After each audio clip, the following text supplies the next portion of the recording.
আচ্ছা, আপনি কি কখনো কোনো দুধ বিক্রেতার কাছে গিয়ে জিজ্ঞাসা করেছেন আপনার কাছে শ্যাম্পু আছে কিনা? নয় না? আচ্ছা, আপনি কি কখনো পিৎজার দোকানে গিয়ে জিজ্ঞাসা করেছেন যেখানে বাল্ব পাওয়া যায় কিনা? করেননি? আচ্ছা, আপনি কি কোনো মিষ্টির দোকানে গিয়ে জিজ্ঞাসা করেছেন যে সে দোকানে কাপড় পাওয়া যায় কিনা? একদমই করেননি। তার মানে আপনি ভালোভাবে জানেন কোন দোকানে গেলে কোন জিনিসটা পাওয়া যাবে, যে জিনিসটা আপনি খুঁজছেন সেটা আসলেই কোন দোকানে পাওয়া যাবে।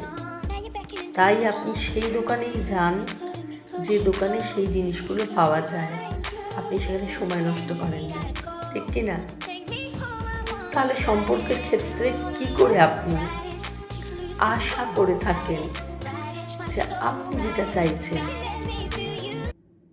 সেটা দেওয়া তাদের পক্ষে সম্ভব হচ্ছে না, অথচ আপনি বারবার সেই জায়গাটাতেই চাইতে থাকছেন আর তারা বারবার আপনাকে দিতে পারছে না।